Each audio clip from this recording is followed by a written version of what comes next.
concerns infrastructure, we want to say thank you, Mr. President, for this great job. Now, to kick off the event today, it will be my singular honor to invite the Permanent Secretary, Federal Ministry of Works, but I believe represented here today by Engineer Bid Obioha, Director Highways, Bridge and Designs, to give us a welcome address. Put your hands together for him, ladies and gentlemen.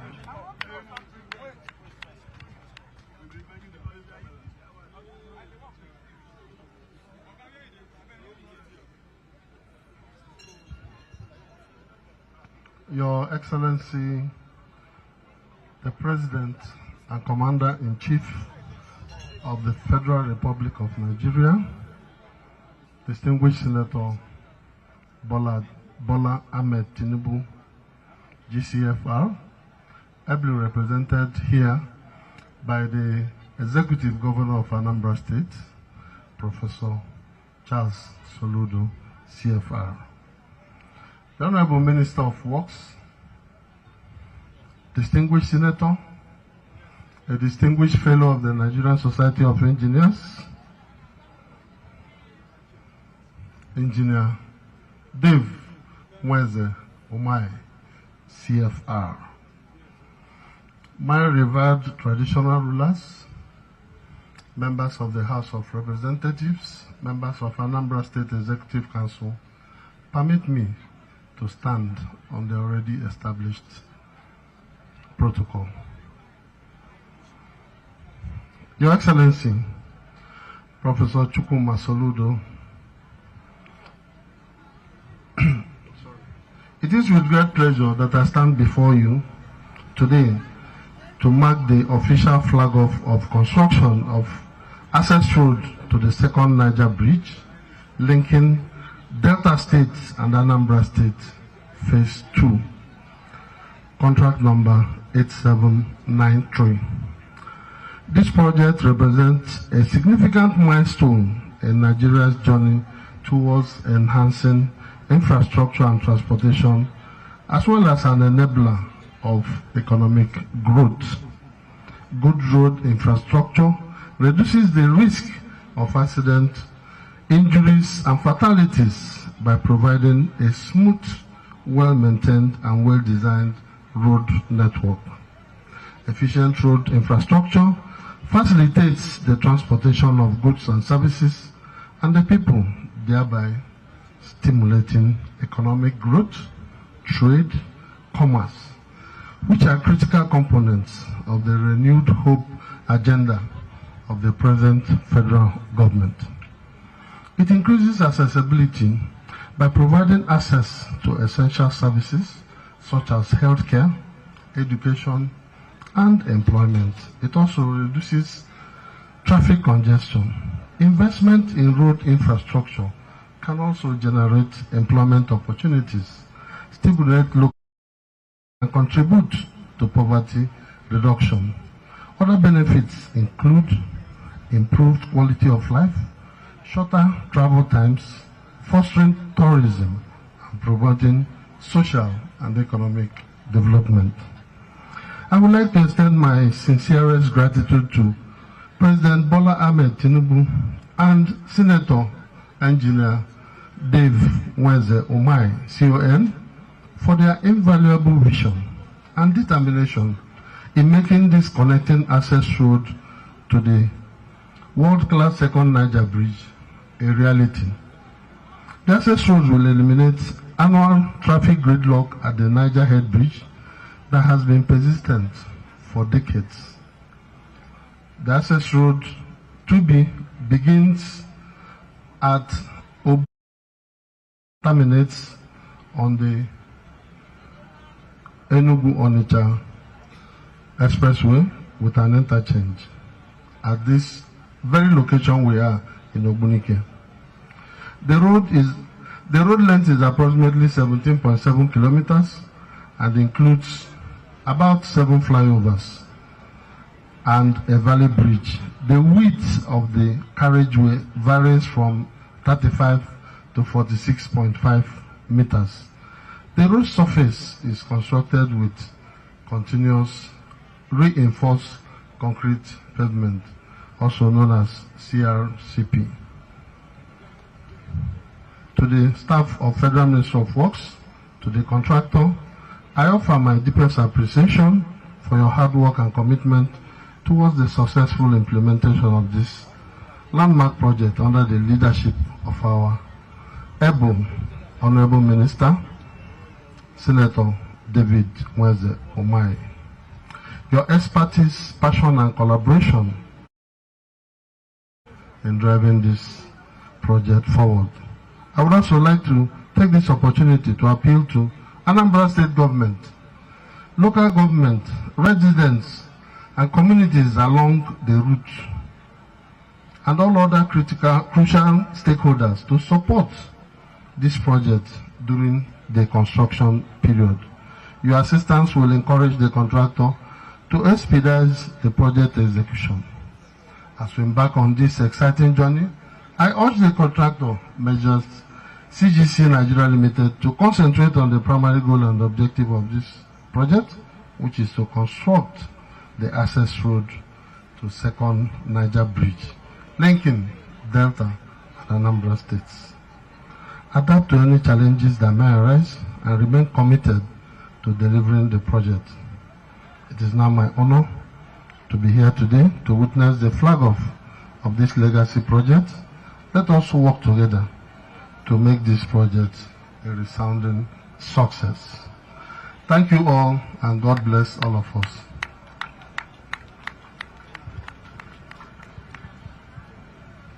All right, thank you very much. Can you sustain the applause? Put your hands together for this great man. Yes, talking about Engineer Bid Obioha, Director Highways, Bridge and Designs, Federal Ministry of Works. Please, it will be my honor. I want to crave the indulgence. President ably represented by Mr. Governor, to recognize the presence of Barrister Mrs. Chioma Mweze, the Senior Special Assistant to the President on Community Engagement Southeast. Ma, you're welcome. Thank you so much for being here. Now, at this juncture, we'll go to listening to the contractors. Just 2 minutes to tell us a little about this contract. And to do this for the CGC is the General Manager, Southern Region, Mr. Carlos Chen. Please put your hands together for him. Thank you. Thank you.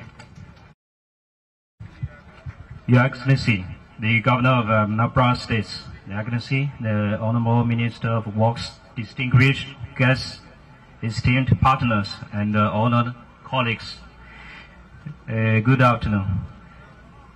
It's a great honor and a privilege to stand before you today as we mark the official groundbreaking of this project. This occasion is not only a significant milestone for our company, but also a testament to the strong collaboration between our team, the government, and the great people of Nigeria. On behalf of CGC Nigeria Limited, I extend my deepest gratitude to the Honorable Minister of Works and the Governor of Anambra State for their invaluable leadership and support in making this project possible. Your commitment to infrastructure development is driving progress and creating opportunities across the nation, and we are proud to be part of this transformative journey. Nigeria is a land of growth, resilience, and boundless potential. We are honored to contribute to this vision by delivering a project that will enhance connectivity, facilitate economic activities, and improving the quality of lives for people. As a contractor for more than 43 years in Nigeria, we are fully committed to uphold the highest standards of quality, safety. We assure you that this project will be completed on time and to international best practice. Beyond construction, we recognize our role in the local community. We are committed to create employment opportunities, engaging local business, and fostering partnerships that promote sustainable development. We believe that the true progress is built on collaboration, and we are eager to work hand in hand with all shareholders to ensure the success of this project. Once again, I sincerely thank you, the Honorable Minister, the Governor, and all the distinguished guests for your presence and support today. With your guidance and cooperation, we are confident that this project will be a resounding success. Thank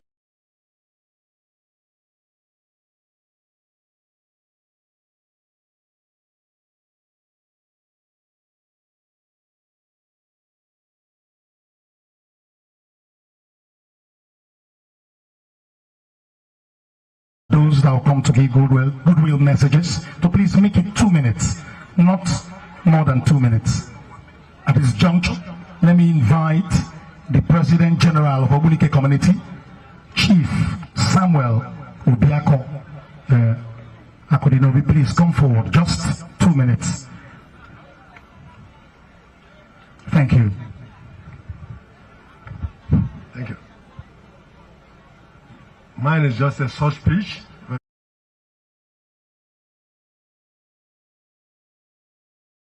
Bola Ahmed Tinubu GFCR. The Honorable Minister for Works, His Excellency Dave Umahi, the Executive Governor of Anambra State, His Excellency Mr. Solution, who has solution to all the Anambra needs. The Executive Council is here present, both federal and state. The mayors here present, DGOs and all protocols duly observed. Please, you are all welcome to this completion of this milestone project, and the Obunike indigents and Anambra in general are happy to have welcomed this development. This government effort to transform the society where it affects the citizenry is so dear in our hearts, and we happily say a big thank you all. Finally, we promise as the host community to give maximum support to the contractors in site, the federal government and the state to see the concluding part of this project. We wish everyone here a safe journey to our various destinations. Thank you all. Yes, that one is as short as even shorter than we asked him to do. Ladies and gentlemen, at this juncture, we will take the microphone to His Royal Majesty Igwe Chika Eziweka the Tall or Galagidi Ezobosi to give us his short goodwill message.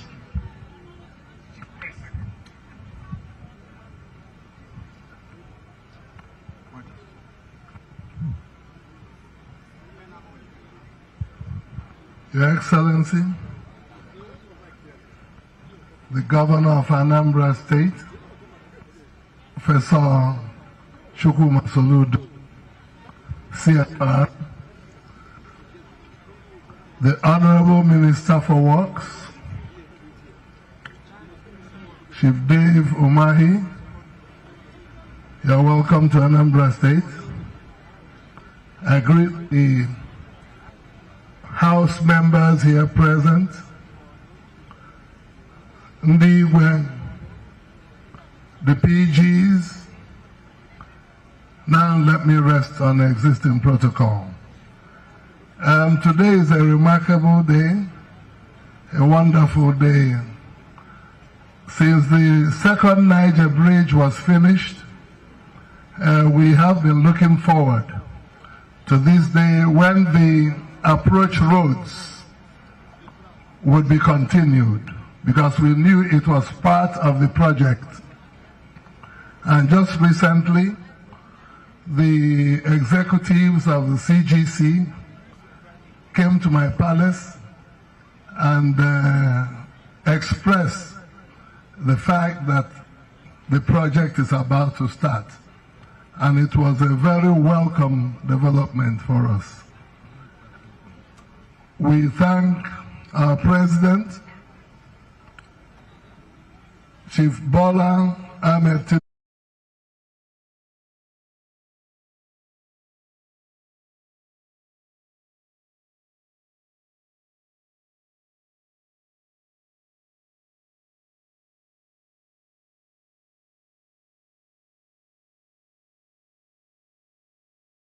We thank our governor, our working governor, Professor Charles Chukwuma Soludo,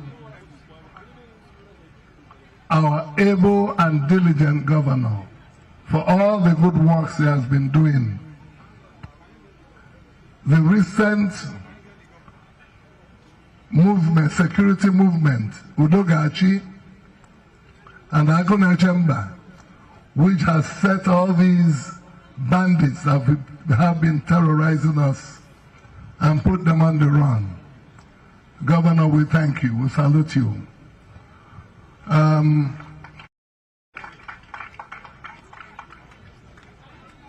We thank you, the Honorable Minister.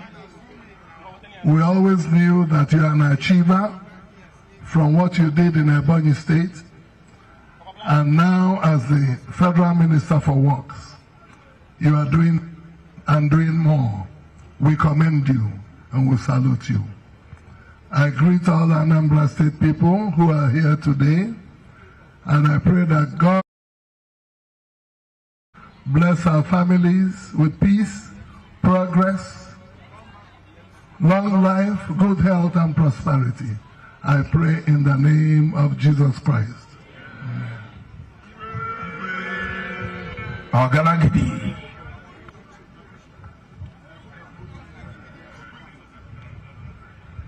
Now, ladies and gentlemen, to cap up the goodwill messages, it will be my singular honor and privilege to invite this special woman, a woman of valor, a woman of immense character. She is representing the Southeast as the Senior Special Assistant to the President on Community Engagement.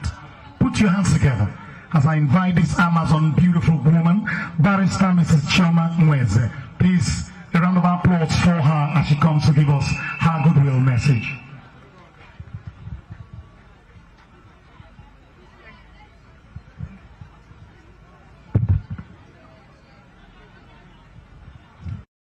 The President and Commander-in-Chief of the Armed Forces, His Excellency President Bola Ahmed Tinubu, GCFR, ably represented by the Governor of Anambra State, His Excellency Professor Charles Chukwuma Soludo, the Governor of Anambra State,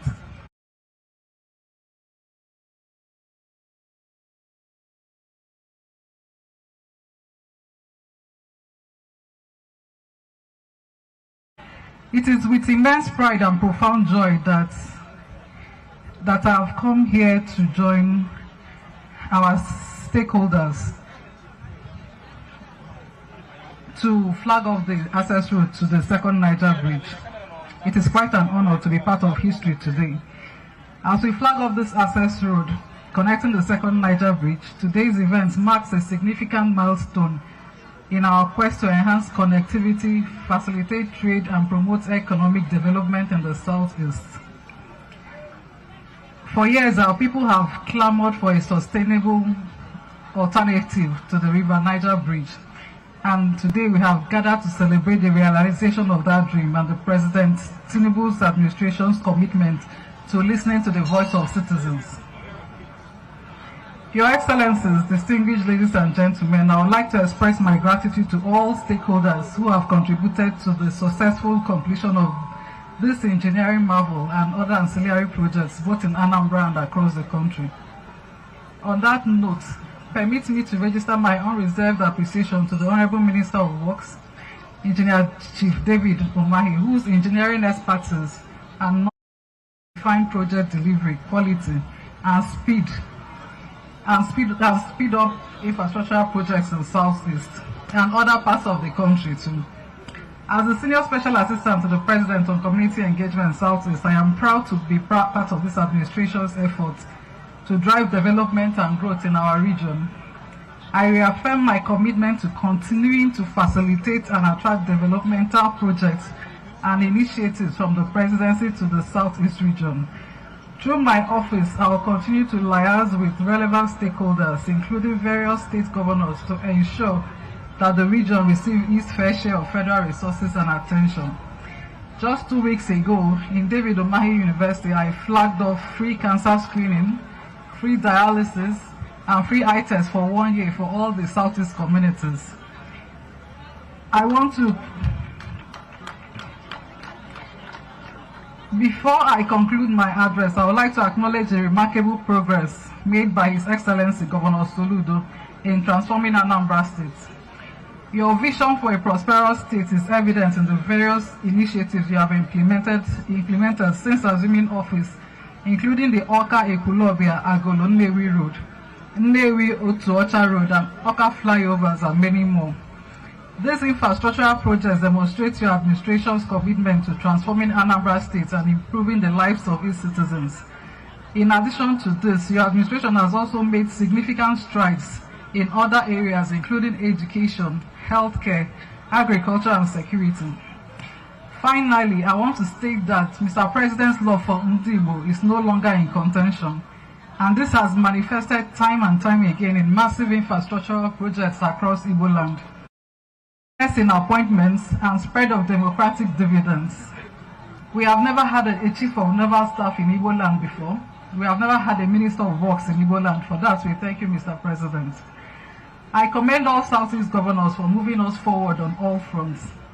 And I thank the governor of this state for providing the enabling environment for this road to take place. And I pledge that I will continue working with his administration to bring more dividends to the people of Anambra State. Thank you very much.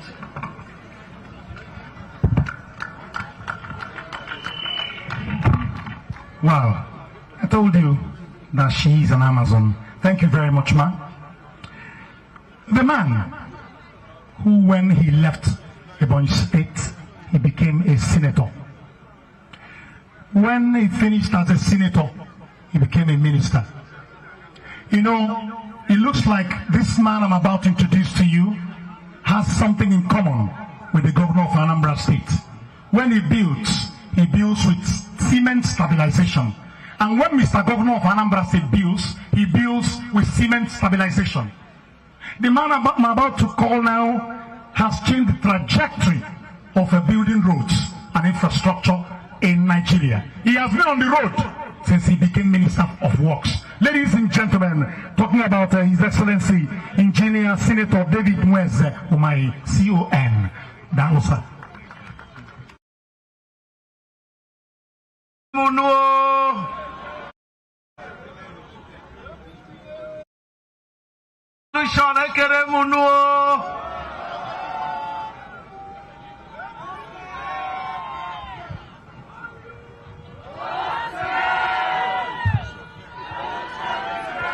I agree,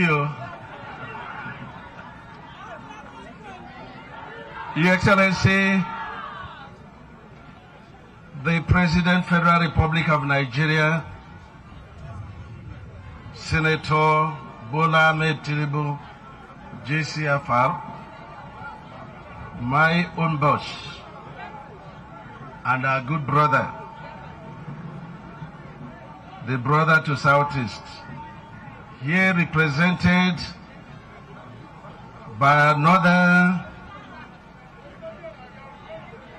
hard-working, highly exposed, very meticulous, highly innovative governor of Anambra State, Professor Solution Chukwuma Soludo.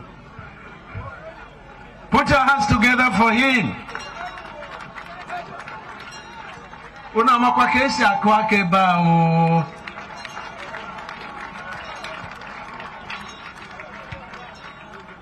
My flag, my kanye, mokwaye, mezaye, aene kene, Professor Solution. No be so. Members of the House of Representatives, the Right Honorable Speaker, Anambra State House of Assembly, here represented by the Deputy Speaker, SSA to Mr. President, Secretary to Government, very articulate.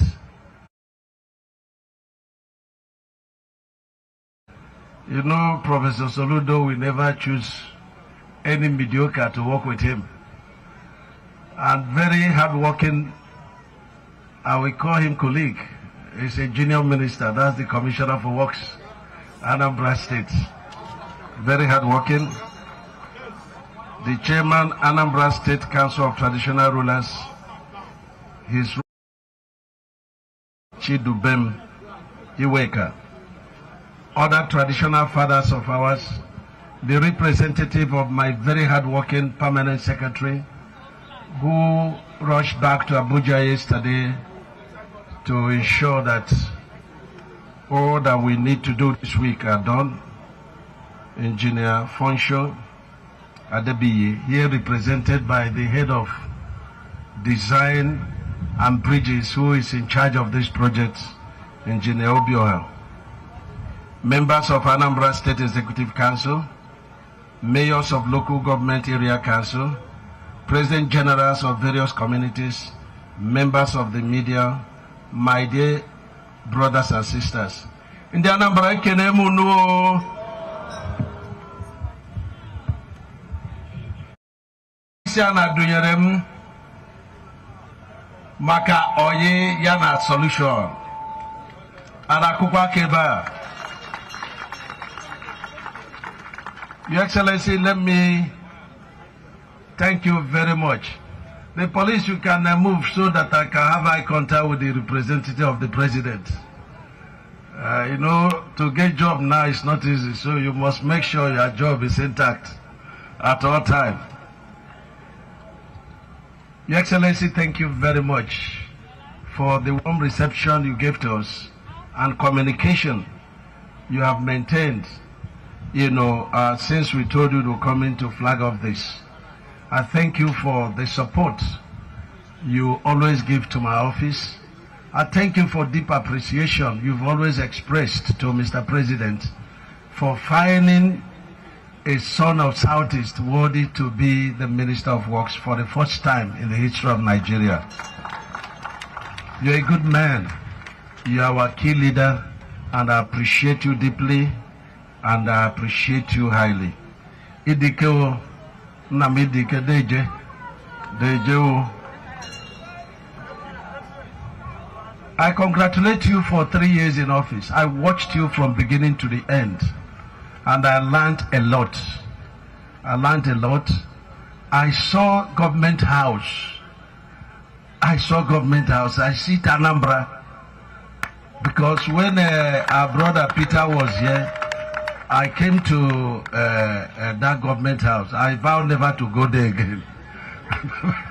You know, and I still had that notion until you had that interaction with the media.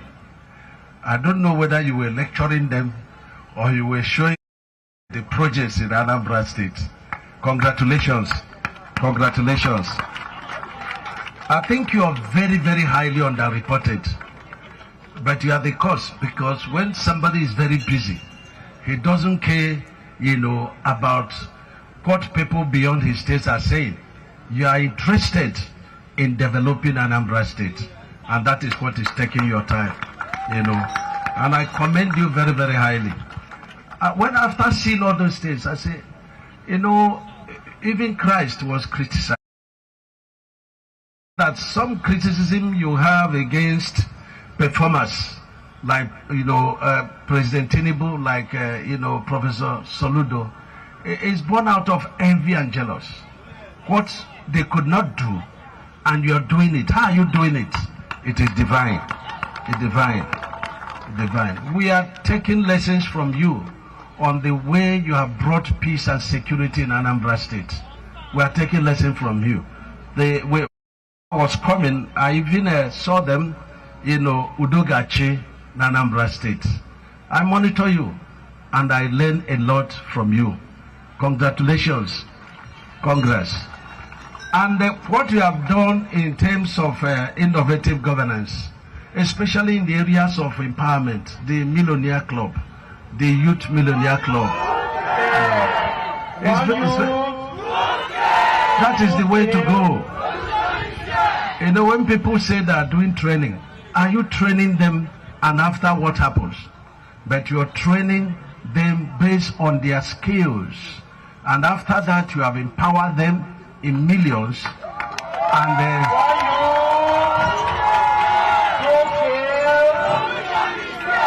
they are empowering others. That's multiply effect.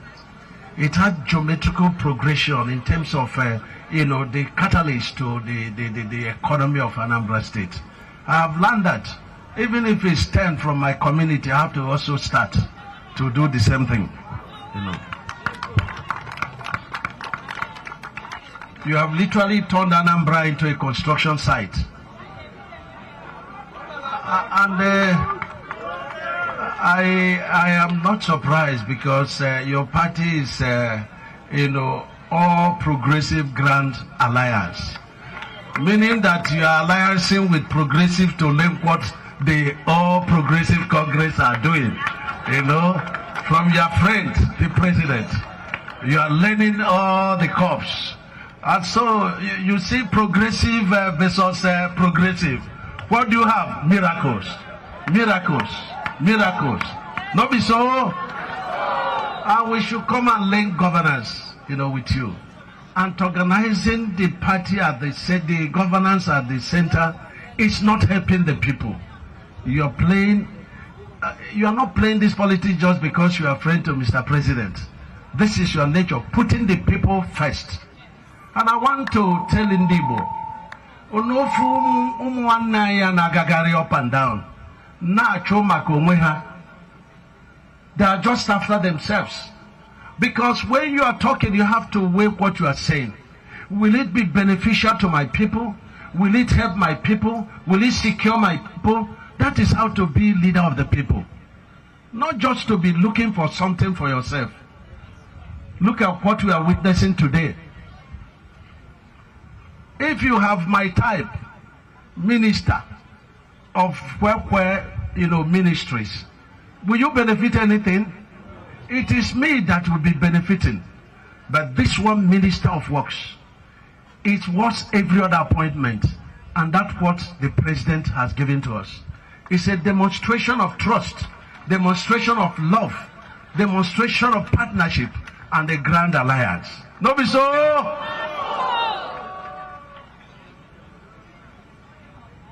The project we are flagging off today, it's not just starting, at the second Niger bridge. No.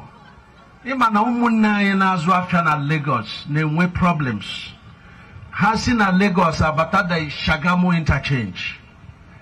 And then you have the road so bad up to Ore. We have finished from Ore to Benin. But from the Lagos interchange down to Ore, it's a nightmare. And from Benin down to Asaba, down to the old Niger one, it's a nightmare. But the story has changed under President Bola Ahmed Tinubu. It has changed. The contract for the Lagos, the Shagamu interchange going to Ore is being awarded. And it is being paid for 30% by the president. Work is ongoing. And then you now get to Benin. Just, day before yesterday, we were in Benin to flag off the 125 kilometer by 2. That is from Benin coming all the way to Asaba. 250 kilometer. It's been flagged off. Work is ongoing. You will see litany of equipment, all over that road. And then you now come to the Asaba, the Summit Junction. That's where that one stopped. You still have 9 kilometers. That is going to take us all the way to the second Niger bridge and first Niger bridge. We have directed that work will commence there within the next 2 weeks.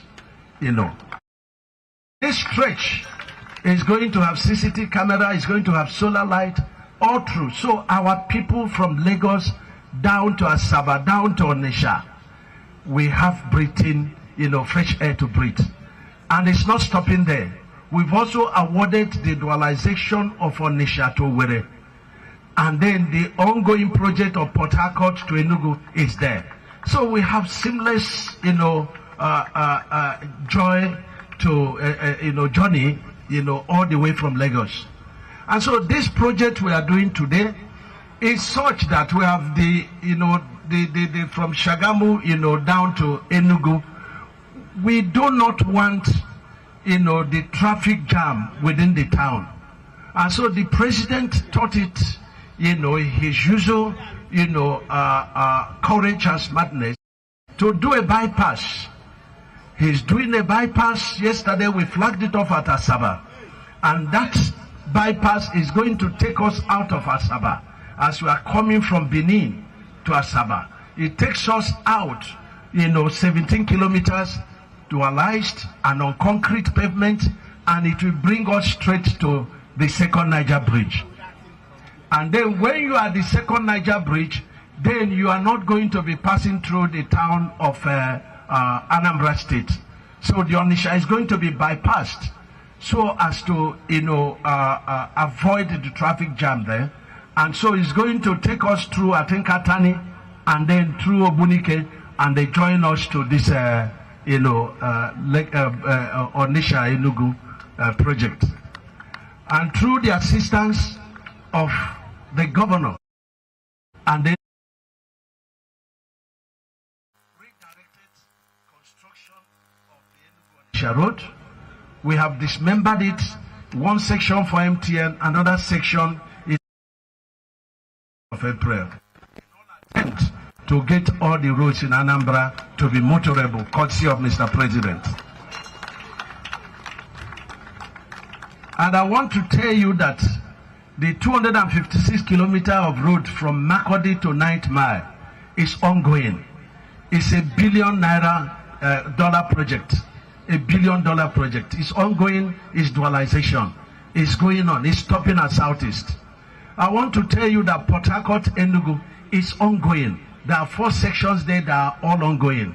I want to tell you that the Enugu to Abakaliki dualization is ongoing. I want to tell you that we have flyover that is being built at Enugu, that the depot there. We have the 2 flyover, the 2 bridges that were destroyed, and it's been totally reconstructed at the Enugu section there. Well, what do they call that place? It's Artisan. So time will fail me to mention all the projects. Your Excellency, we have about 18 projects that are, federal government projects in Anambra, apart from these mega ones. And I have directed the PAM secretary to call the contractors for a meeting. Your commissioner for works will also come. Let us review and know why the projects, some of them are not going on. We have to do this. Nearby is President Bola Ahmed Tinubu. Has he not shown Southeast people very great love? Those in support that he has shown us love, say aye. Those against now the people who want their own belly alone. They criticize everything. And when you had the opportunity to build government house, you have opportunity to stop erosion. You have opportunity to stop insecurity. You have opportunity to stop erosion. You have opportunity to do solution. And you didn't do it. What happens? Envy and jealous will come, and everything you see, you talk. Anything you see, you criticize. But you've had opportunity. But things have changed. We have an erudite man on the throne. I know that my party people are watching me, but they must know there is grand alliance. No be so? Na progressive. No be so?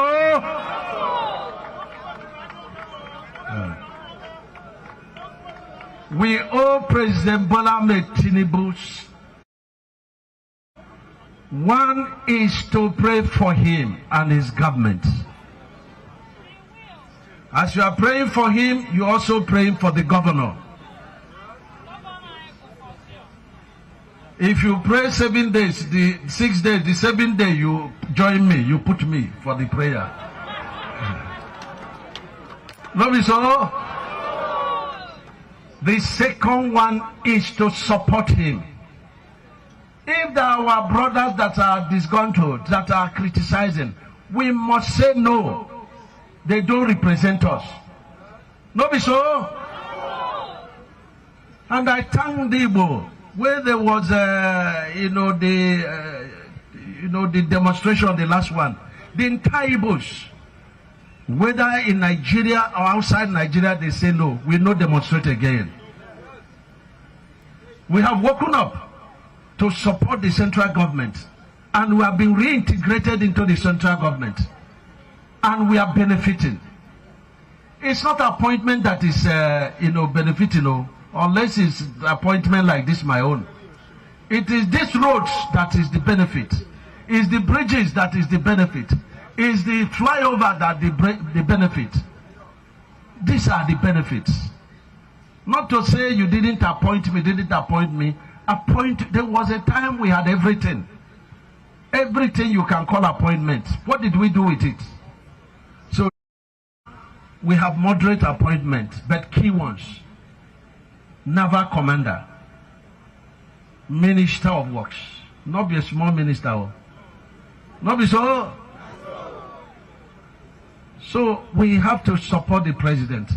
And in 2027, every governor in Southeast must show appreciation to the president, so that we have only one presidential candidate.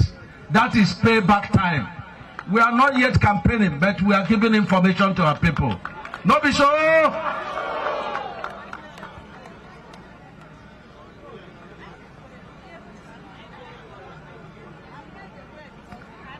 The project we are flagging off today is going to 17.5 kilometers by 2. That's 35 kilometers. It's going to have solar light and CCTV. And Governor, through your intervention, when you notice vandalization, you told us.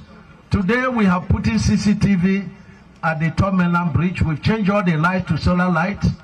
And we would like to route the CCTV to your office, so that we also stay there and monitor what is going on there. We're going to do that. And so this road, we have 30% payment approved and released by the president, which means that this road is a reality.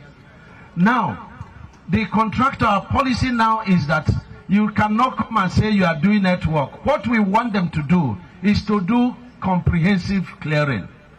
That's number one. 30% of 35 is about 10 point something, 10.05 kilometers. Contractor, you hear me? You will not come with any certificate. You must give us solid 10.05 kilometers under one carriageway. We pay you again, you finish the remaining 7 kilometers. We pay you again, you come for the other carriageway. So that one carriageway fully ready, we can start using it while you are working on the other one. Ginobio, I think you are hearing me. The same thing with Lagos, Ibadan. The same thing with Abuja, Kano. The same thing with the 2A in Asaba. I think you are hearing me, because me, I know all these tricks. I was once a contractor, and I knew how to make claims. So now thief catch thief now.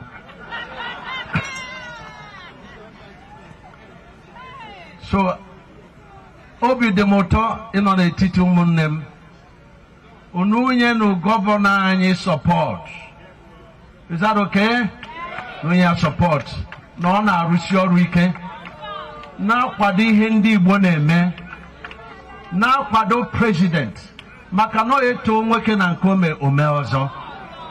Even Chukwu kere anyị ncha, ibi na-enye ya otito, ọ na-eme ọzọ. Anyị na kwado president. Oga na-enyere anyị aka, oga na-enye anyị ọzọ.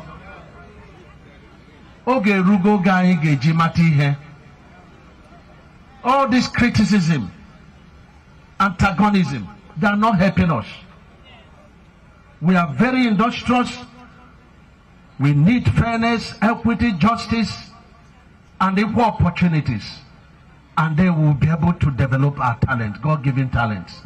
And we can't achieve that by being misled, by being misguided.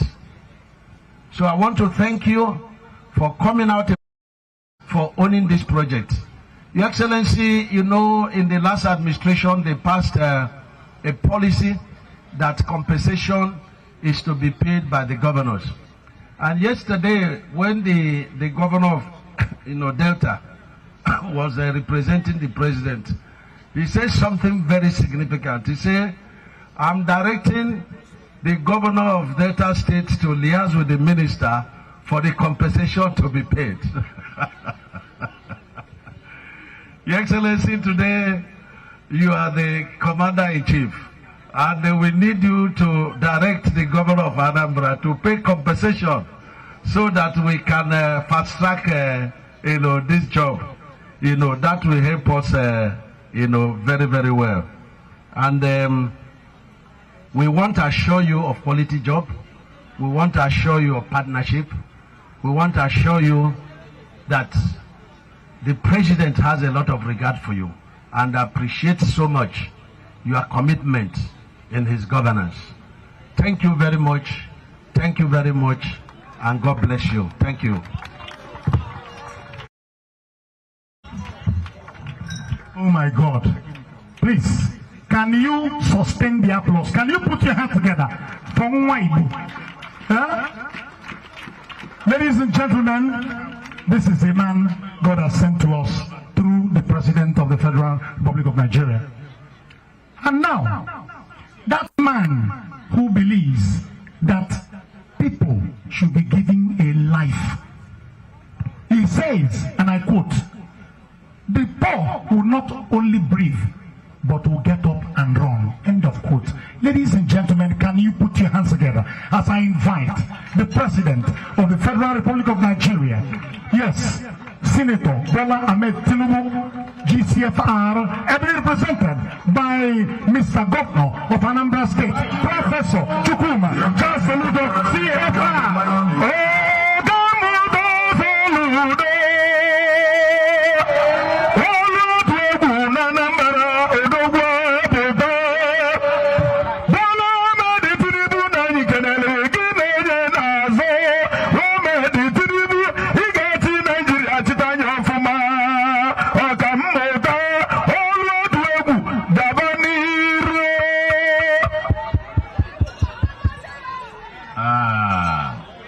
Anambra bueno. Anambra zono. Anambra cachano. Well, I am not a fan of protocol, but and on this particular event, I know that this road is being flagged off by His Excellency, the President and Commander-in-Chief of the Armed Forces, very amiable President Asiwaju Bola Ahmed Tinubu, GCFR. He is the one flagging off this project today. And so we acknowledge him in absence. They say I am supposed to represent him. Is that so? That's so. That one not too big a shoe. Our brother, my friend, Ezugbo Nwafọ Onye Igbo, my own former governor. Many don't know that my childhood was in Ebonyi. So I call him my governor. Every governor of Ebonyi is primarily my own governor. So Your Excellency, my former governor, and now Minister, President Ijuwe Fichandi Igbo Anyammili, our own Minister of Works, the first time the Igbo are having a Federal Minister of Works, in the person of Mr. Project. That's the real Mr. Project, the governor who really put Ebonyi on the map with his fantastic world-class projects. We'll celebrate you, our brother. We'll celebrate you and welcome you to Anambra State. It's your home. And I will say one or two things in a second. Ndebai, if I believe meta or the quono my or the quiet my if I got no Tinubu for bringing this to us, So what are we saying to Tinubu for bringing this to us? Thank you. Okuya? Thank you. Okuya? Now, just a few comments. Mine is a simple one on behalf of the President for us to formally commission this with the Minister and all of those. Recognize the Honorable Minister. Our Deputy Speaker is here. Members of the Federal House of Reps are here. The Chairman, Anambra Traditional Rulers Council is here, Eziweka, the third. The traditional rulers who are here from the affected communities, the PGs, President Generals of the various communities, members of my Executive Council who are here, members of the State House of Assembly who are also here, distinguished guests, ladies and gentlemen. Mine is a simple task, and that is to express, put on record, the depth of gratitude of the government and great people of Anambra State for this particular kind, and I will say huge gesture extended to us by the federal government under the leadership of our able President Ahmed Bola Tinubu. That is what we've come to express our deepest gratitude. So, Ndi Anambra, kedeva na asinia. So the President, the Anambra people are saying thank you, a big thank you, big thank you, big thank you. You know, just like my brother said, the whole essence of this politics at the end of it all is the common good. Is the common good. So for the people of the Southeast, yes, complain about this second Niger bridge. Several people promised it and so on. Immediately I assumed office. I was at the Asaba end when I commissioned the bridge itself. But the bridge is not completed until you have this phase 2A and phase 2B, because you have to get to the bridge to use it. And so, these very important components to now finally say that it is done was a still work in progress. But to the glory of God, our President, in less than 2 years in office, has now not only approved the commencement of the completion Mongos project by having the 34-kilometer road here in Anambra, and I want to believe a similar thing in Delta. A road project that will connect several communities from Obosi, Mpo, I think even down to Obunike here. It will connect many from Atani. It will connect many communities bypassing Onitsha. And all these communities and the linkages will experience with 7 bridges. I didn't hear that mentioned. With 7 overflying bridges across. This is huge. This is important. And full to the lives of Ndi Anambra. And we want to express our gratitude to the President for this particular project. I also recall that just about 2 weeks ago, or 3 weeks ago, the Honorable Minister called me to mention that the work will recommence on the abandoned Enugu-Onitsha Expressway. And as I was driving down here, we noticed, I think I saw some trucks of maybe RCC, moving around. I just hope that they will recommence work on that and complete this expeditiously as designed and as planned. Because that project has been a stillborn for many, I would say since the Second Republic. Every government has been trying to do it. They will do a little, and abandon it again. Before they come back, the little that was done has damaged and will recommence again. We are just hopeful now that our own brother, the Mr. Project, has put his hand on this one.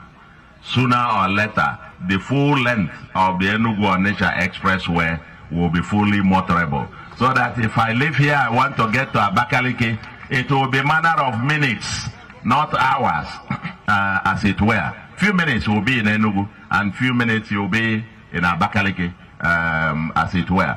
So thank you very much, our brother. This road project, for the communities involved, as the worker is here. Ndembo, you are here as well. Obunike, you are here. PG, you have assured us that there is no problem. No problem. Yes, carry go, eh? Oh, solution, carry go, yes. Now, then say solution, carry go. I'm transferring that to the Minister of Works and saying carry go. But they whispered to me that after you had meetings with them and they came to mark and put some pegs about a few days ago, some of the youths went again and took out the pegs. Please tell the youths, this is development coming to Obunike. They should not get that off. Okay? The road is coming. The sense of, the feeling down here, the feeling of, marginalization and so on and so forth. And by what you have just railed out in terms of these projects, you mentioned the dualization of Onitsha-Owerri Road, Port Harcourt, Enugu Road. You talked about even the coastal road, and I'll come to that in a moment. The one that goes from Calabar through Ebonyi, through Enugu, down to the north. And the other one that we're going to add, you remember I raised it at the National Council of State, my brother, about the one that goes from Anambra West all the way to Ajokuta. And if that road is done, between Abuja and Anambra here will be about 3 hours journey. And that we're also going to put on the table for you. And we'll say this because we believe our president has the capacity to get it done. That's the man who tamed the Atlantic Ocean. Okay? The man who tamed the Atlantic. With the heart and the mindset that he has, when I hear certain people and the kind of comments we make, if only we know where we are coming from. Because the truth must be said, and I'm not shy about saying it the way it is, you can check it out. By the time that this president came into office, the federal government, in terms of its finances, was technically insolvent. Technically insolvent. There was just nowhere else. But, from what I can say, we've moved from technical insolvency to a can say that their finances are back on track to a reasonable extent. The finances are back out of insolvency to back on track. Then when I hear about this Badagry to Sokoto Expressway, and then the coastal highway, and then the one that will link from Calabar all the way going, and now by the time they add this Anambra West to Lokoja to the mix, and the dualization projects that we've talked about, then what are we talking about? What is politics all about? Politics is about what are we bringing to the people. Public good. Public good.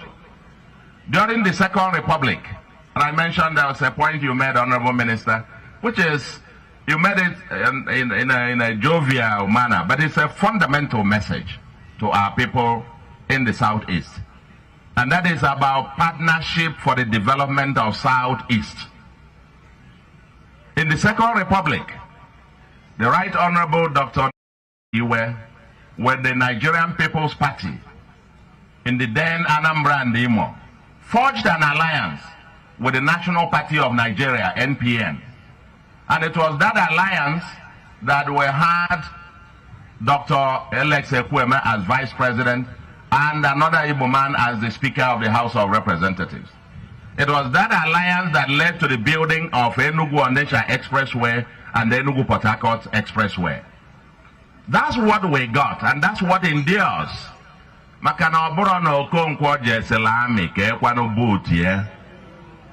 Are you hearing me? We cannot be in the protest politics. And you get yourself out. Now that the president is there, we require our maximum support to maximize benefit to the common man. We must give him the support. It's not just that, it's not just that,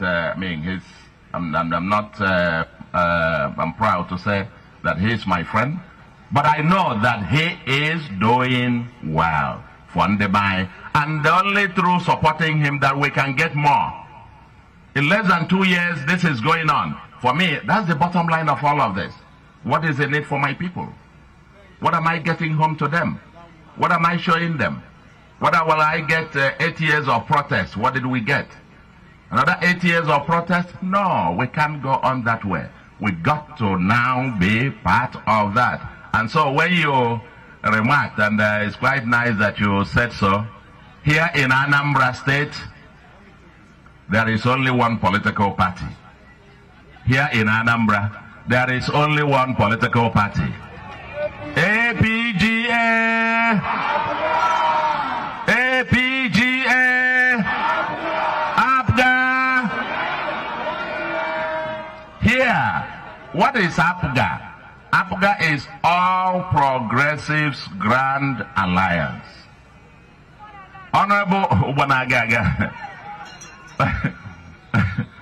Honorable Minister, you and my friend the President, you belong to to put the historical context, All Progressives Grand Alliance was registered in 2002. 2002, 23 years ago. Now, you and my friend the President, you belong to the same All Progressives Congress. What is the denominator? All Progressives. Here in Anambra, and we say it all over, progressives are working together. Progressives are working together. And so, it's progressive governance. You do it at the level, the federal, we are cementing progressivism here in Anambra. Progressives are working together for a better Anambra, for a better Nigeria. That's what it is all about. For us, it is about progressive governance. People getting dividends of democracy. People delivering the goods.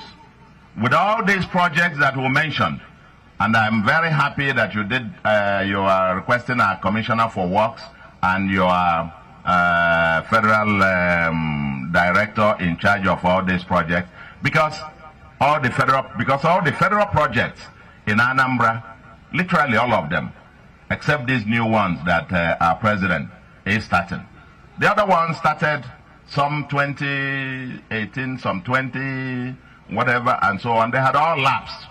The contract period have all lapsed. Some of them 5%, 6% completion, but the projects have lapsed. I just pray you that you get back, and I'm sure with the support of our president, you'll be able to now, I'm sure since they have lapsed, they are off. They'll probably require fresh procurements, as it were, because some of them are more than 5, 6, 7 years old, but nothing done. That all these projects be revalidated, reprocured, and then we get it, because currently we're spending over 150 billion of our own money on federal roads in Anambra. And the part of our vision here is to dualize, because dualize all trunk A roads, federal and state, in Anambra. Anambra has the second smallest landmass after Lagos. And therefore, we have the second highest population density per square kilometer after Lagos.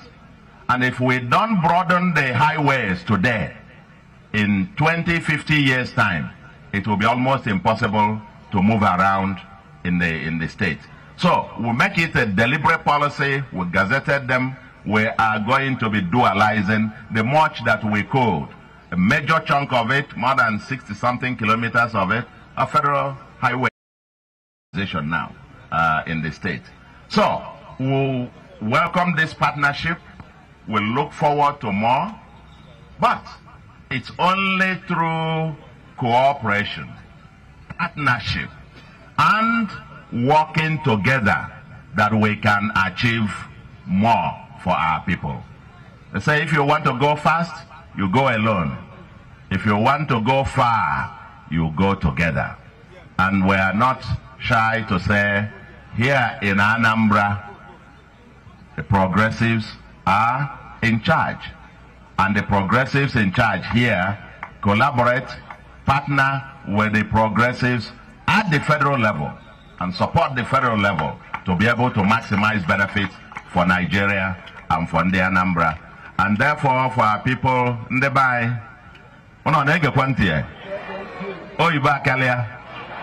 Oyiba Kalia, Manona, no even Nekue, Okuna even Neku, and thank you very much. Makana etu aka ige simie. I get jeba je wenata nke lulu Ndebai. Okuna ne ya no kerafia nwanu nwe wulu nni enso. O we megene. O we nwala ofuma. Bo. Mana ino de na akuna eme anya ekwe. Imo ekwe no Nigeria na aga ebe ọ na-aga. Okuna ni ife nneku. Yes, now, in my protest, in a protest. You know, in a protest, in 200 years.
The champion, the Lions.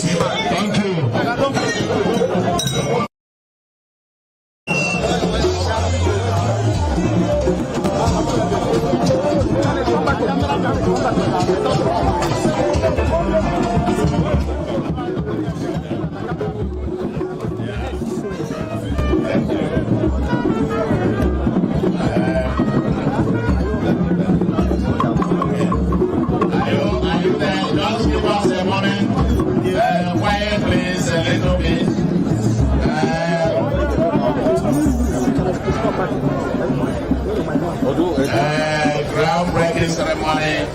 for the construction of access road to the second Niger Bridge, linking Delta and Anambra States Phase 2B.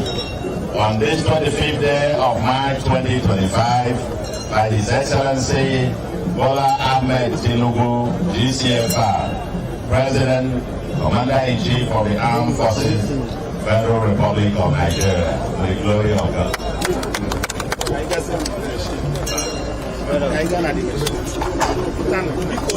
Put your hands together, and the Anambra are appreciating the wrestling record will continue.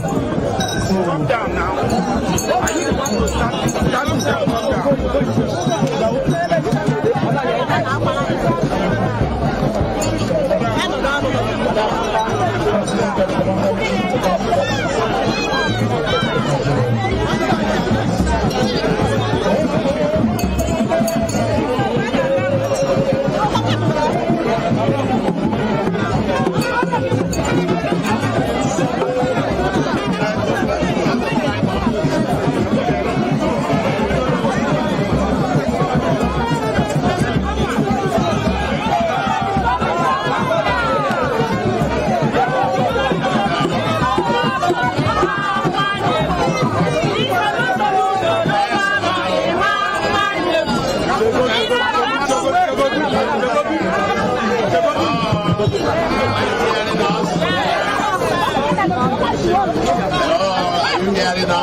Yes, this is still part of the flagging off, of the access road to the phase 2B of the access road to the second Niger Bridge that crosses several communities here in Anambra State, all the way from Obosi down to Obunike here, and to decongest also the main town, and today we'll have massive economic benefits, social and economic benefits to the Anambra. And here with His Excellency, the former governor of Ebonyi State, I call him His Excellency Mr. Project. When you see Mr. Project, that's the real Mr. Project. And with the Honorable Minister of Works, bringing goodies to Ndebai.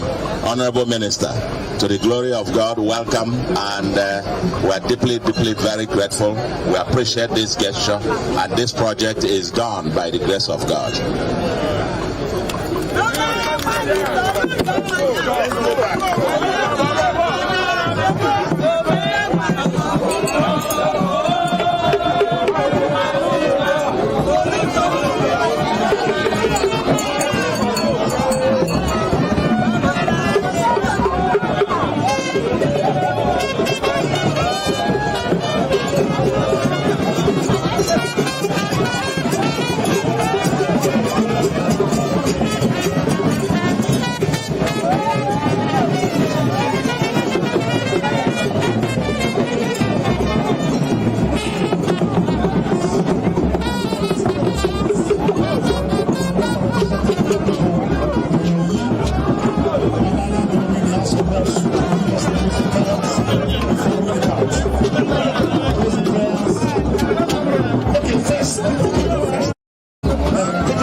Mrs.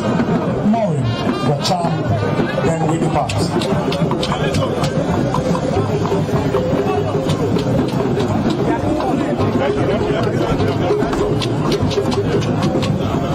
May I invite Honorable Mrs. Maureen Wacham, please? Please, let's clear the aisle. Clear the aisle after you must have taken the photographs. Clear the aisle. Clear the aisle, please. 1 minute.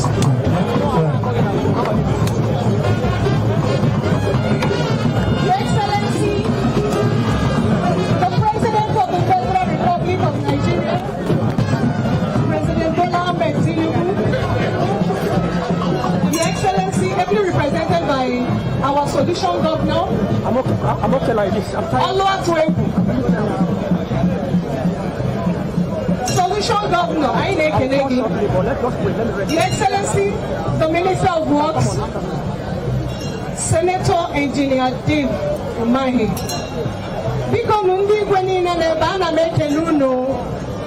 Permit me to stand on the already established protocol. Your Excellency, on behalf of the good people of Oyi, Ayambelon Federal Constituency, I want to express our heartfelt gratitude. Your Excellency, this is not just a project. It is a foundation for the growth, prosperity of our people. We say thank you, and we promise to support the project. Your Excellency, we promise you won't give any trouble. We will protect your equipment, and the job will go smoothly. Your Excellency, the Minister, you mentioned the progressives working together. Thank you for that statement, Your Excellency. Come 2027, all the governors in Anambra State will support our president.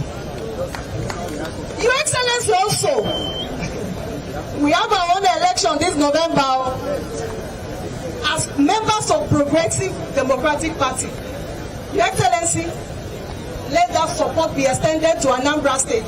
All right. There is just one political party in Anambra State. APGA! APGA! There will be only one election for our solution governor. Your Excellency, we call him Oluwatuebu. We thank you for coming to Anambra State. And by the grace of God, we pray that you will also extend your hand to enter inside the community. It's not just the link road to the second Niger bridge. We have so many federal roads here to be attended to. So, Your Excellency, we thank you for coming, for remembering Anambra State, for remembering Nigeria. Thank you very much.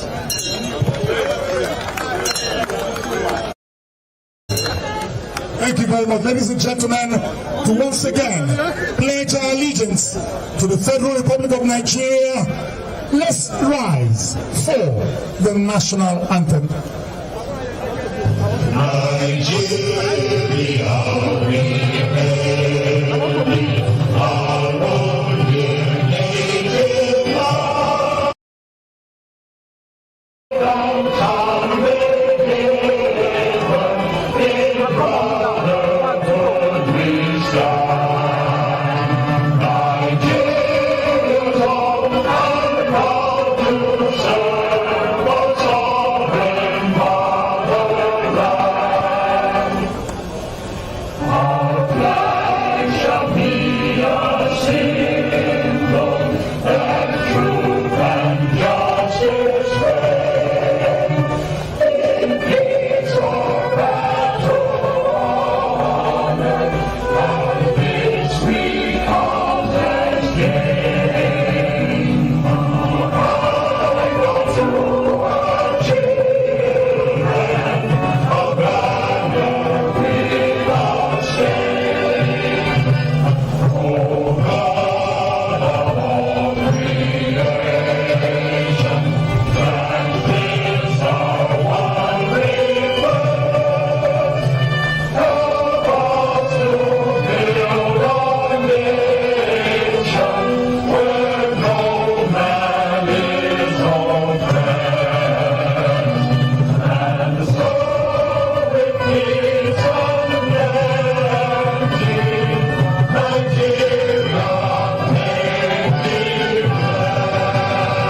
blessed. Thank you, and may God continue to bless the President and Commander-in-Chief of the Federal Republic of Nigeria,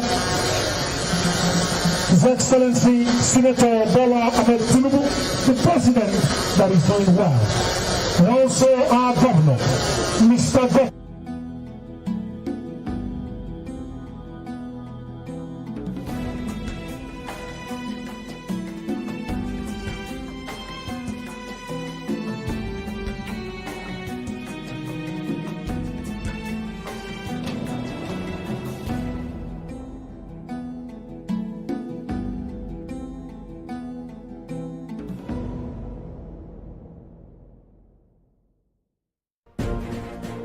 Welcome back from the live telecast. We'll now continue with our regular programs. Stay tuned.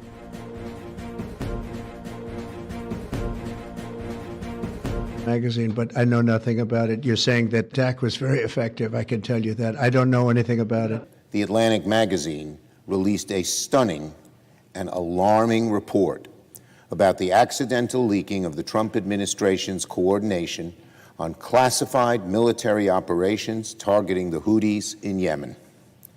According to the report, a member of the press was somehow added to an unsecure text chain with the Vice President, the Secretary of Defense, the Secretary of State, the CIA Director, and other national security officials. I asked that Leader Thune and my Republican colleagues work with Democrats right away to hold a full investigation into why these military operations were coordinated over an unauthorized messaging service instead of the secure communications channels funded by taxpayers. Risk management expert Oyekachi Adekoya joins me on the news for more details on this. It's good to have you join us on The World Now. Help our viewers understand how significant this breach was. Okay, thank you, and good afternoon to the viewers. It's a very serious, it's a serious issue and a not so serious issue. In terms of the U.S. federal laws, there's no record of Signal being an official communication platform for any active Department of Defense actions or operations. Plus also the fact that the name of one serving CIA operative was also leaked and puts the life of that person also at risk. You also recall that then currently President Trump also lashed out against Hillary Clinton for having a private email server through which he did do official U.S. business. So in terms of the law of the U.S. government and classification of risk or communication, even though any of those heads of department, the defense secretary and the rest, can declassify any document, which argument will be a bit belated, there's a serious breach to process to have the government officials at the level of vice president all the way through the Department of State on a commercial application as Signal. It's a breach of process and does pose some risk to the U.S. government. And I mean, this has led to so many persons questioning the security and accountability of this administration. But fortunately for the Trump administration, one will say that this information about an impending U.S. strike in Yemen perhaps did not fall in the wrong hands, like you have also mentioned.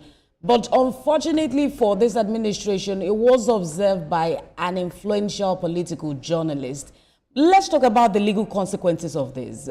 Even though the Signal platform is really not recognized in the U.S., don't you think there should be legal consequences? Well, the U.S. has had a recent flurry of presidential pardons, Joe Biden having his own fair share, and then Trump arguing over the auto pen most recently. Whilst the defense secretary and other parties on that chat room they are not immune, to the best of my knowledge, from prosecution. There is a breach of federal law, clearly. They can do a post-action claiming they declassified, so therefore nothing was shared. Of course, you could look at the statement from the press secretary to the Pentagon, who had come out and said nothing was shared. You've seen a press release also, a statement made by the defense secretary also claiming nothing was released. But if you follow the full length of the communication, you could see policy, issues of policy, U.S. national security policy and national security interests being discussed. So there's a penal issue there. But I think the lawyers will have their day and they will have a few days in court. But with Republicans, I'm hoping you can hear me. With Republicans in control of both the House of Reps and also the Senate, of course, there is going to be an investigation into what has happened. But talk to us about how this is likely to impact Trump's administration generally in terms of, security and how it's perceived in terms of, competency in that sense? Yeah, so I think that Donald Trump has a cult-like figure following amongst his supporters. Somebody once joked that he could probably shoot somebody at point blank range and then go away with it. So there's that possibility. Yes, it gives the administration a bit of a black eye, but it's not unusual to find U.S. government officials with some of these cases. President Trump himself being convicted for mishandling of what they call classified documents before the conviction was waived because of his election.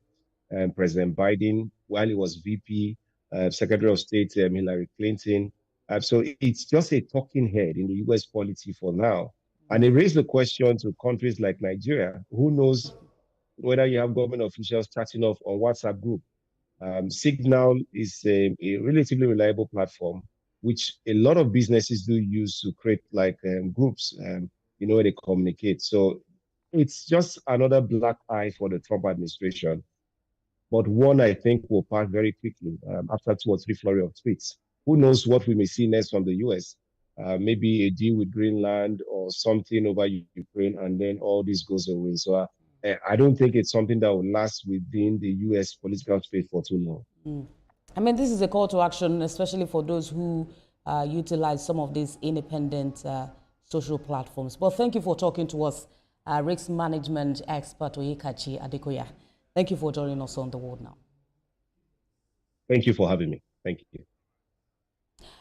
And while the Kremlin has announced that details of talks between the U.S. and Russia held in Saudi Arabia Monday will not be made public, while the two countries had planned to release a joint statement, it remains unclear if that will happen today. Ukrainian and U.S. delegations have also reportedly wrapped up their discussions in Riyadh, with more information expected soon. A key topic of Monday's talks was the potential revival of a 2022 Green Deal, which would allow Ukraine to export grain across the Black Sea. In return, Russia is reportedly seeking relief from Western sanctions. The White House source has also disclosed that the discussions went extremely well, while a Russian negotiator described them as useful.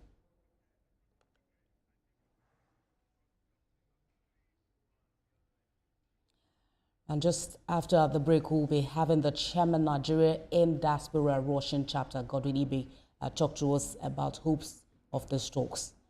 This will be after the break. Stay with us.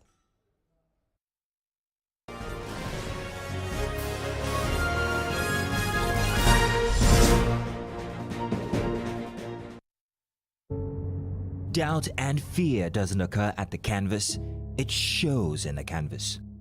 It shows the conation of raw earthen material slabbed, stroked, and molded at a pace provided by the doubt and fear. Every move way in the struggle of one to the other, merging the past to the present, brushstrokes of colors seen but not known.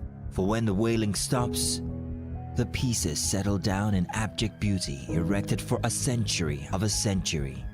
Speaking, advocating, protesting as the arts are meant to be.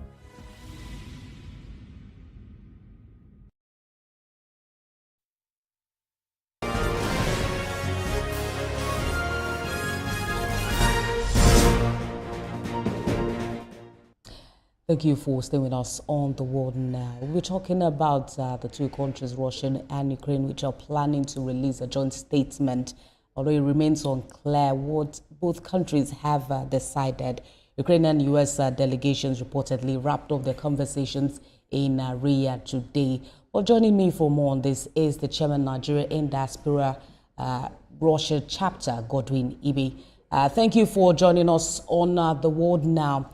We saw the Ukrainian delegation being led by the defense minister, while the Russian delegation was represented by lower-ranking diplomats. What does this say about the approach of both parties to these talks? Well, I can say that both parties are interested in defending their interests or getting as much as possible from the deal, from any potential peace deal. And I think the interests of both sides are clear. For including the third parties, not just Russia and Ukraine. I think also the US, Europe, and all the other people who have, throughout the course of the conflict, do I say pretended to be ideologues in terms of, protecting rights when all boils down to interest at the end, whether it's resources, whether it's territory, whether it's industries, it all boils down to that finally. And I think the talks reveal that all sides are looking for not just any kind of peace, but a peace that takes into account their deep-seated national and strategic interests.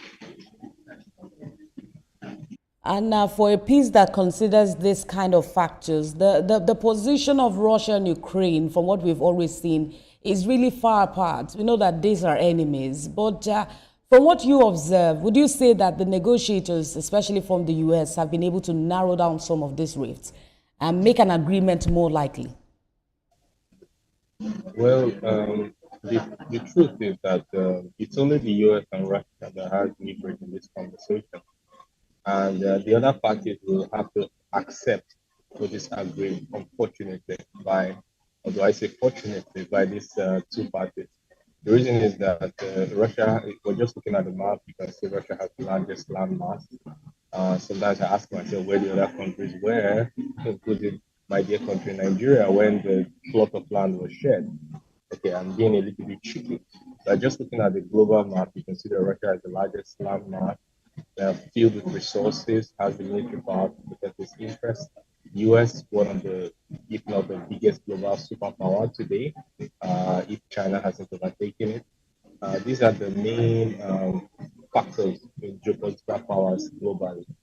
And obviously, once their interests are represented, the other parties are most likely to accept what is agreed, unfortunately. I don't mean to sound like I don't take their interest into consideration. I really respect and I really hope it will be taken into consideration, because I think a lasting peace will be one that is seen as fair and just by even the people that are not considered or deemed too important. But the way geopolitics works is based on leverage, and I think Russia and the US has the most leverage in this conversation. I believe there are still concerns about, the negotiations focusing on ending attacks on energy facilities, why both Russia and Ukraine have already agreed on this principle. But there are questions as to why this is still being discussed while trying to sue for peace. But I'm sure we will have a report by the end of the day, statement from both sides. Thank you for talking to us, Chairman Nigeria in Diaspora Russia Chapter, Godwin Ibe. Thank you for talking to us. Thank you for having me. Thank you for having us.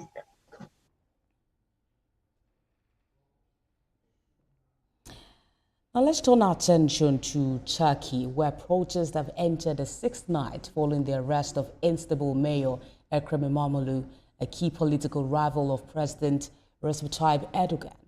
Mr. İmamoğlu was detained last week on corruption charges which he claims are politically motivated.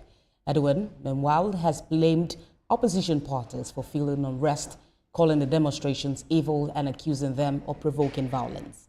Turkey's main opposition party, the Republican People's Party, has said the protest will end on Tuesday, but has not outlined the next steps. Mr. İmamoğlu's arrest has sparked widespread anger, with protesters rallying against Erdogan's government, calling for democracy and justice.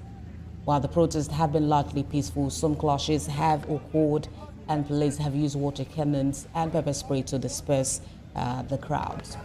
Thousands have been arrested. Mr. İmamoğlu's candidacy for the 2028 presidential election is now in question after his degree was revoked.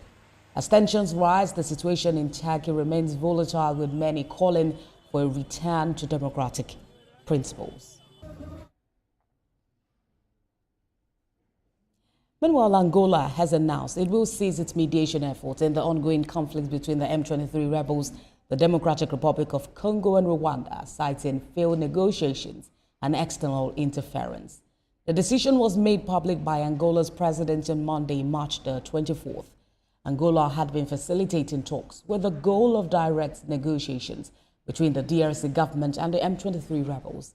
But the first round of talks in Rwanda on March 18 was abruptly called off due to external factors. Despite the challenges, Angola had aimed to prioritize broader continental issues, including peace, economic development, and justice. The situation remains volatile, with the M23 rebels intensifying their control over key towns in North and South Kivu, worsening the humanitarian crisis. Though recent signs of de-escalation have emerged, including the M23's pledge to withdraw from Walikale, the peace process is left uncertain after Angola's withdrawal from mediation. A senior coordinator, African Student for Liberty, Charles and Yakubo, joins me live on the news this hour to talk about the situation there. It's good to have you join us. After nearly 2 months of serving as the AU chair, Angola in a statement says it is ending its mediation role in the DRC and Rwanda. It read in that statement that Angola recognized the need to shift focus on broader continental priorities. How would you interpret that? Thank you for having me. The situation in the DRC is quite complex, and that is just one of the gestures to show the world that it needs serious intervention, because Angola has been playing very critical role in the mediation between the DRC and the M23. So their withdrawal is a very serious gesture to the world that there is more effort needed to really support, or rather bring peace back to the DRC as we speak at the moment. And it was obviously an important meeting, getting both parties in one place in Qatar. But would you consider this a breakthrough, with Angola withdrawing at this point and also the M23 rebels continuing their march in the town? Well, it offered alternative diplomatic effort, which is much needed, as much as it's kind of, I can say, an oxygen to the current situation that we have, but it is not enough, because African problems need African solution. Although we saw the de-escalation, but that has not really been fully materialized, because we were expecting by now there should have been maybe talks or dialogue between the two parties. So it has just shown that there are other methods that can be used anyway to bring normalcy to the area. But again, then it has to go beyond just cessation of one of the areas to bringing the two parties, the two rebels, that is the DRC Congo and the M23 rebels, together, so that at least we can have the conflict resolved. We are happy that with the withdrawal of Angola, the East African Regional Bloc and also the SADC, they sat yesterday and have appointed a team to go and assist in the mediation, which again is another good effort to show that there is a lot of focus in terms of bringing peace to the area. But more of such interventions are needed, because at the end of the day, we just need to see that there is peace back in the Democratic Republic of Congo.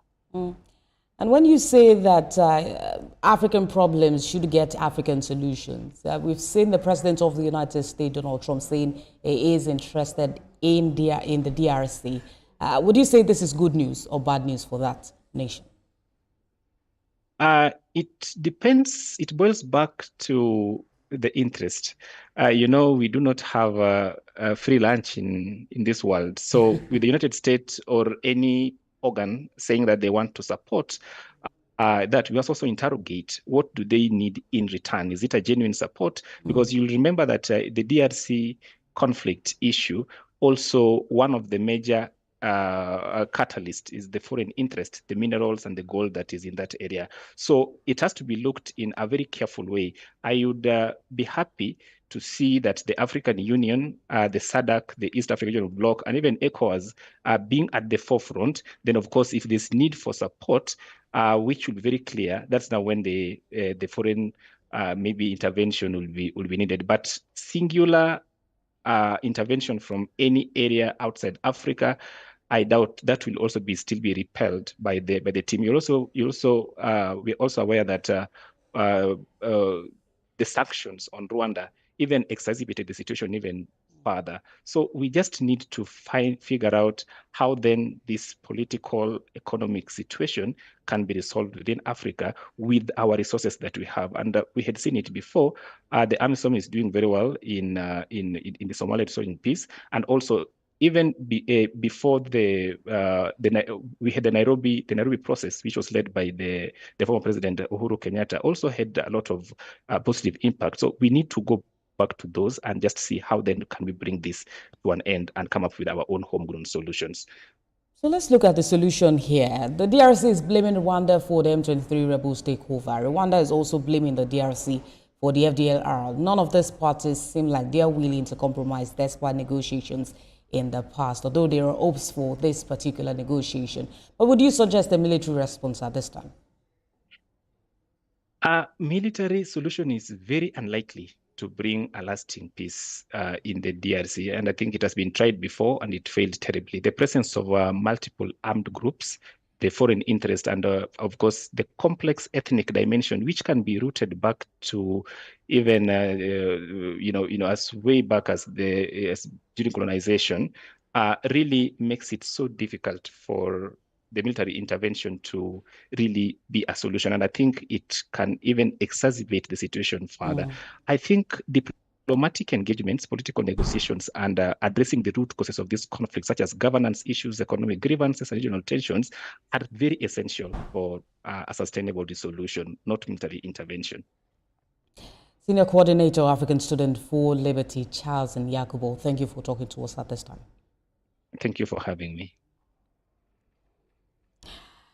That's it on the world now. For more updates on the stories we're monitoring, you can visit our website on www.tvcnews.tv. You can also follow us on our social media handles, Facebook, Instagram, and on X at TVC News. And on YouTube, we are live at TVC News Nigeria. Thanks for watching.